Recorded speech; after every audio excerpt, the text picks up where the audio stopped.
Peaceful Moon stories.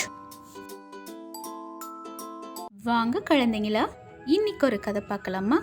இன்னைக்கான கதையோட பேரு இளவரசியின் நாகத்தோழி. ஒரு ஊரில் ஒரு அழகான சிறிய அரண்மனை இருந்தது. அந்த அரண்மனையில் தான் இளவரசி வாழ்ந்து வந்துட்டு இருந்தாங்க. அவங்களுக்கு ஒரு நாகமே வடிவிலான ஒரு தோழி வாழ்ந்துட்டு இருந்தாங்க. அவங்க பகல் நேரத்தில் சாதாரண மனிதர்கள் போல தான் இருப்பாங்க. இரவு நேரத்தில் மட்டும்தான் நாகமாக மாறுவாங்க. அது அந்த இளவரசிக்கெல்லாம் தெரியாது. அப்படி இருக்கும்போது ஒரு நாள் அந்த பொண்ணோட அப்பா வந்து பேசிகிட்டு இருக்காங்க. அம்மா, காலங்காலமாக நம்ம குடும்பம்தான் இளவரசியை பாதுகாத்துட்டு வரோம். நீங்கள் ஒரு நாளும் அவங்கக்கிட்ட நம்ம நாகங்கிறத சொல்லிடக்கூடாது அப்படின்னு சொல்கிறாங்க. அப்போ அவங்க அம்மாவும், ஆமாம்மா, நம்ம ஒரு நாக குடும்பத்தை சேர்ந்தவங்கங்கிறது அவங்களுக்கு தெரியாது. தெரிஞ்சதுன்னா அவங்க ரொம்ப வருத்தப்படுவாங்க, பயப்படுவாங்க. ஏன்னா அவங்க சிறிய பிள்ளை இல்லையா, அவங்களுக்கு அந்த பக்குவம் வரும்போது தெரிவிச்சுக்கலாம். அதனால இப்போதைக்கு நீங்கள் எதையுமே சொல்லிடாதீங்க. நம்ம குடும்பம் தான் அவங்கள பாதுகாத்துட்டு வரோம். நம்ம தாத்தா எப்பயுமே அரண்மனையிலே தங்கி அவங்கள பார்த்துட்ருக்காங்க. தயவு செய்து நீ எப்பயுமே இப்போதைக்கு அதை சொல்லிடாதம்மா அப்படின்னு அவங்க அம்மா சொல்லிகிட்ருக்காங்க. அப்போ அந்த பொண்ணு, கண்டிப்பாக நான் சொல்ல மாட்டேம்மா. ஏன்னா இன்னும் அவங்களுக்கு அந்த வயசோ அந்த பக்குவமோ வரலை. நிச்சயமாக நான் சொல்ல மாட்டேன். நீங்கள் ஒன்றும் பயப்படாதீங்கம்மா. நம்ம தாத்தா தான் எப்பயுமே அரண்மனையிலே இருக்காங்களே, அவங்க கண்டிப்பாக பார்த்துப்பாங்க. அவங்களுக்கு அந்த பக்குவம் வரும்போது நம்ம எல்லாரும் தெரிவிச்சுக்கலாம். நீங்கள் ஒன்றும் பயப்படாதீங்க. இன்றைக்கி என்னை இளவரசி வர சொல்லியிருக்காங்க, நான் அவங்கள போய் பார்த்துட்டு வந்துடுறேம்மா அப்படின்னு சொல்லிட்டு அங்கேருந்து அரண்மனைக்கு கிளம்புறாங்க. அப்போது மகாராஜா நாகத்தோழியோட தாத்தா கிட்ட பேசிகிட்டு இருக்காங்க. என்ன தாத்தா, உங்களோட பேத்தியை இன்னும் காணோம்.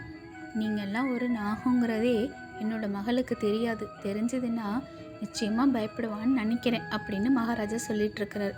உடனே அந்த தாத்தா, அதெல்லாம் ஒன்றும் பயப்பட மாட்டாங்க. உங்களுக்கு எல்லாம் ஒரு குறிப்பிட்ட வயசு வரையும் தெரியப்படுத்தாமல் தானே இத்தனை நாள் வளர்த்துட்ருக்காங்க. அவங்களும் அந்த வயசு வரும்போது புரிஞ்சுப்பாங்க. நீங்கள் ஒன்றும் பயப்பட தேவையில்லை மகாராஜா அப்படின்னு சொல்லிகிட்டு இருக்கும்போதே அந்த நாக பொண்ணு இருக்காங்க இல்லையா, அவங்க வந்துடுறாங்க. அப்போ மகாராஜா கேட்குறாங்க, என்னம்மா இவ்வளோ நேரமாச்சு? உனக்காக இளவரசியும் மகாராணியும் காத்துட்ருக்காங்க. சரிம்மா, நீ உடனே போய் அவங்கள பாரு. உனக்காக அவங்க ரொம்ப நேரம் காத்துட்ருக்காங்க இல்லையா, அப்புறம் நேரம் ஆயிடுச்சுன்னா அவங்க ரொம்ப ஒரு மாதிரி ஏங்கி போயிடுவாங்க இளவரசி அப்படின்னு சொல்லிட்டு இருக்காங்க. உடனே அந்த தாத்தா, இனிமேல் சீக்கிரம் வந்துடுமா, ஏன்னா உனக்கு அவங்க ரொம்ப ரொம்ப நெருங்கின தோழி கூட, அதை மறந்துடாத. அதனால எப்பயுமே காலையிலே கொஞ்சம் சீக்கிரம் வந்து அவங்கக்கிட்ட நிறைய அன்பாக இரு, நல்லபடியாக பார்த்துக்கோ அப்படின்னு சொல்கிறாரு அந்த தாத்தா. உடனே அந்த நாகப்பொண்ணு, சரி தாத்தா, நான் நேரமாக தான் வந்துட்டேன், மன்னிச்சிருங்க, நான் இனிமேல் சீக்கிரம் வந்துடுறேன் அப்படின்னு சொல்லிட்டு இளவரசியை பார்க்க போயிடுறாங்க. இளவரசிக்கிட்டேயும் மகாராணிக்கிட்டேயும் போய், என்னையை மன்னிச்சிருங்க, ரொம்ப நேரம் ஆயிடுச்சு, இன்றைக்கி கொஞ்சம் நேரம் எங்கள் அம்மா அப்பா கிட்ட பேசிகிட்டு இருந்ததில் நேரம் போனதே தெரியல அப்படின்னு சொல்லிட்டு இருக்காங்க. உடனே இளவரசியோ, ஆமாம், இன்றைக்கி ரொம்ப நேரம் ஆயிடுச்சு தான், நான் உனக்காக ரொம்ப நேரம் காத்துட்ருந்தேன். சரி பரவாயில்ல, அதனால ஒன்றும் இல்லை, இனிமேல் கொஞ்சம் சீக்கிரம் வந்துரு அப்படின்னு இளவரசி சொல்லிட்டு இருக்காங்க. உடனே மகாராணி கூட, ஏம்மா, உனக்காக தானே எவ்வளோ நேரம் காத்துட்ருக்கோம், இளவரசி எவ்வளோ நேரம் காத்துட்ருப்பாங்க, எனக்கு கொஞ்சம் வெளியில் வேறு வேலை இருக்குதும்மா, சரி நீங்கள் 2 பேரும் அறையில் போய் ஓய்வு எடுத்துக்கோங்க அப்படின்னு சொல்லிட்டு அறையில் கொண்டு போய் அவங்கள விட்டுட்டு மகாராணி, சரி எனக்கு வேலை இருக்குது, 2 பேரும் பத்திரமா இருங்க அப்படின்னு சொல்கிறாங்க. உடனே இளவரசி, நாங்கள் என்ன சின்ன பிள்ளைங்களா, அதெல்லாம் பத்திரமா இருப்போம், நீங்கள் போயிட்டு வாங்க அப்படின்னு சொல்கிறாங்க. உடனேயும் அந்த நாக தேவதை மாதிரி இருக்காங்க இல்லையா, அந்த பொண்ணு சொல்கிறாங்க, சரி மகாராணி நீங்கள் போயிட்டு வாங்க, நான் பார்த்துக்கிறேன் அப்படின்னு சொல்லிட்டு அனுப்பிச்சி வச்சுட்டு, அப்போது இளவரசியும் அந்த நாகதேவதை அந்த பொண்ணும் 2 பேரும் மாற்றி மாற்றி பேசிகிட்டு இருக்காங்க. அப்போது இளவரசி கேட்குறாங்க, நம்ம நாடெல்லாம் எப்படி இருக்குது, எல்லாரும் எப்படி இருக்காங்க, என்ன சொல்லிட்டு இருக்காங்க அப்படின்னு நாட்டோட நிலவரத்தை பற்றி கேட்டுட்ருக்காங்க. அப்போது அந்த நாகத்தோழி இருக்காங்க இல்லையா, அவங்க நாடெல்லாம் நல்லா இருக்கு இளவரசி, எல்லாரும் நலமாக இருக்காங்க அப்படின்னு 2 பேரும் பேசிக்கிட்டு இருக்கையிலேயே திடீர்னு இளவரசி மயக்கம் போட்டு விழுந்துடுறாங்க. உடல்நிலை கொஞ்சம் சரியில்லை போல இருக்குது. இதை பார்த்தோன்னே பதறி போய் அந்த நாகத்தோழி ரொம்ப பயந்து, எந்திரிங்க இளவரசி எந்திரிங்க, எனக்கு பயமாக இருக்குது, ஐயோ நேரம் ஆயிடுச்சு, இருட்டிடுச்சுன்னா நம்ம நாகதேவதையாக மாறிடுவோமே அப்படின்னு சொல்லிட்டு இருக்கையிலேயே இருட்டி போயிடுது. அவங்க அப்படியே நாகதேவதையாக மாறிடுறாங்க. அவங்களுக்கு என்ன பண்ணுறதுன்னே தெரியல. மகாராணியும் இன்னும் வரல. அப்படியே தனியாக விட்டுட்டு போகவும் பயமாக இருக்குது. இப்போது அவங்க வெளியில் போனாலும் ஆபத்தாயிடும். என்ன பண்ணுறதுன்னே புரியல. சரி, என்ன நடந்தாலும் பரவாயில்ல, இளவரசியை தனியாக விட்டுட்டு போக முடியாது. மகாராணி வர வரை நம்ம காத்து தான் இருக்கணும் அப்படின்னு சொல்லிட்டு பயந்து போய் இருக்கிறாங்க. இவங்க காலையில் கண் விழிச்சா பரவாயில்ல கடவுளே அப்படின்னு சொல்லி ரொம்ப பயத்தோடு நிற்கிறாங்க. அப்படியே நம்மளை பார்த்தாலும் அவங்க பயப்படாமல் தைரியமாக எதிர்கொண்டுட்டாங்கன்னா நமக்கு இனிமேல் பிரச்சனையே இருக்காது. என்ன பண்ணுறது ஒன்றுமே புரியலே அப்படின்னு ரொம்ப பயத்தோடு நாகதேவதை அங்கே நின்றுட்டுருக்காங்க. இதை கொஞ்சம் கூட எதிர்பார்க்காத இளவரசி அப்படியே மயக்கத்தோட கண் விழிச்சு அவங்கள பார்த்தோன்னையும் மறுபடியும் மயங்கி விழுந்துடுறாங்க. ஒன்றும் புரியலை. உடனேயும் நாகதேவதை, இளவரசி பயப்படாதீங்க, நான் தான் உங்கள் தோழி, என்னைய பார்த்து பயந்துட்டீங்களா? நான் ஒரு நாகதேவதை, ரொம்ப வருஷமாக உங்களுக்கு இதை யாரும் தெரியப்படுத்தாமல் வளர்த்துட்ருக்காங்க அப்படின்னு சொன்னோன்னே இளவரசிக்கு கோவம் வந்துடுது. என்னது, நீ யார்? நான் இதுக்கு முன்னாடி உன்னை பார்த்ததே இல்லை. நீ எல்லாம் நாகதேவதையும் இல்லை, என் தோழியும் கிடையாது. தயவுசெய்து இங்கேருந்து கிளம்பிடு. எனக்கு உன்னை பார்த்தாலே பிடிக்கலை. எனக்கு உன்னை பார்த்தா பயமாகவும் இருக்குது. நான் எல்லாரையும் கூப்பிட்டுருவேன். தயவுசெய்து கிளம்பிப்போ அப்படின்னு சொல்லிட்டு கோவமாக பேசுகிறாங்க இளவரசி. நான் இது மாதிரியெல்லாம் உருவத்தை பார்த்ததே இல்லை. உன்னை பார்க்கவுமே எனக்கு ஒரு மாதிரி இருக்குது. எனக்கு உன்னை பார்த்தா சுத்தமாக பிடிக்கல. நீ போறியா இல்லை என்னுடைய ஆளுங்களையெல்லாம் கூப்பிட்டு உன்னை அடித்து விரட்டி விட்டுறவா அப்படின்னு ரொம்ப கோவமாக பேசிடுறாங்க. இது கொஞ்சம் கூட எதிர்பார்க்காத நாகதேவதை, அம்மா இருங்கம்மா, நான் கிளம்பிடுறேன், மன்னிச்சிருங்கம்மா. ஆனால் நான் உங்கள் தோழி தான். நான் இரவு நேரத்தில் ஒரு நாகதேவதையாக மாறிடுவேன். பகல் நேரத்தில் உங்கள் தோழி. இது தெரியாமல் நீங்கள் என்னை பேசுகிறீங்க அப்படின்னு சொல்லிட்டு அவங்க கிளப்பி போயிடுறாங்க. அப்போது மகாராணி வந்து இளவரசிக்கிட்ட பேசிகிட்டு இருக்காங்க. என்னம்மா, உன் தோழி போயிட்டாங்க போல இருக்கு. என்னம்மா, ஆனால் உன்னோட முகம் ஒரு மாதிரி வாட்டமாக இருக்குது. என்னன்னு ஒன்றும் புரியலையே. ஏம்மா, என்னாச்சு? ஒரு மாதிரி கவலையாக இருக்க, சோர்வாக இருக்க, உடல்நிலை ஏதாவது சரியில்லையா அப்படின்னு விசாரிச்சிட்ருக்காங்க மகாராணி. அப்போது இளவரசி பயங்கர கோவத்தில், என்னம்மா பண்ணி வச்சுருக்கீங்க? எனக்கு என்னாச்சு? எனக்கு உடல்நிலை சரியில்லை.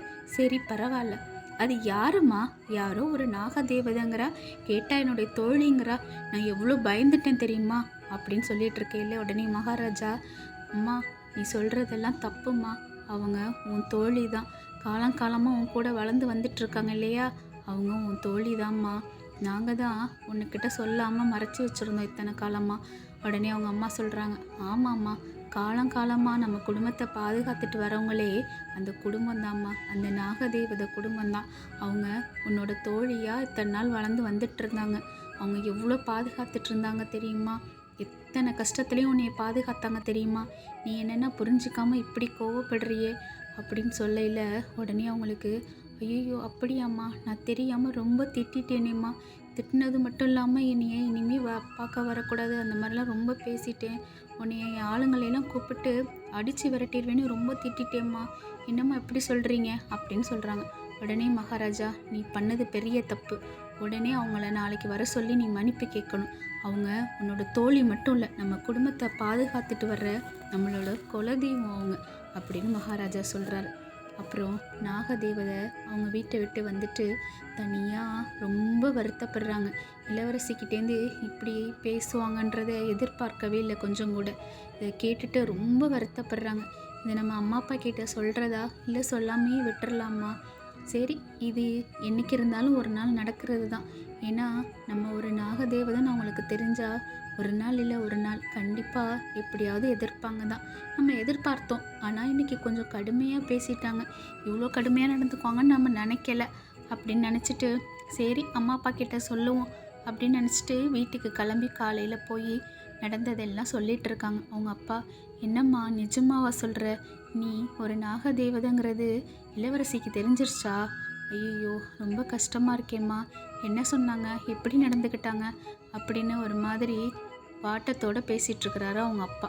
உடனே அவங்க அம்மா, இதுக்கு தான் நாங்கள் சொல்லிகிட்டு இருந்தோம், நீ இதை பற்றியெல்லாம் அவங்கக்கிட்ட பேசக்கூடாதுன்னு.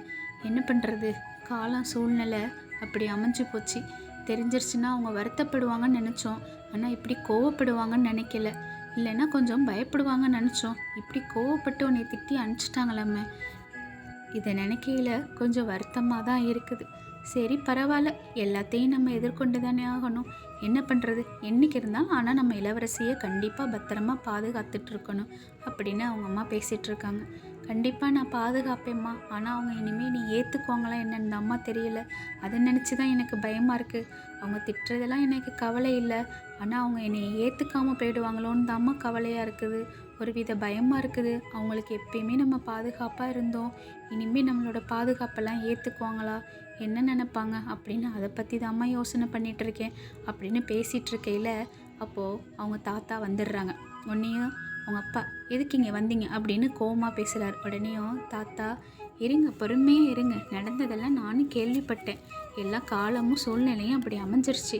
நம்ம ஒன்றும் எதையும் வேணும்னு செய்யலையே. இளவரசி ரொம்ப சின்ன பொண்ணு, அவங்களுக்கு அந்த பக்குவம் வராததுனால தானே இத்தனை நாள் நம்ம ஒரு நாக குடும்பங்கிறதையே நம்ம மறைச்சி வச்சுட்டு இருந்தோம் அப்படின்னு அவர் சொல்லிட்டு இருக்கிறார். உடனே அவங்க அம்மா அதுக்காக இப்படியா அவங்க பேசுவாங்க? என் பொண்ணு எவ்வளோ வருத்தப்பட்டாங்க தெரியுமா?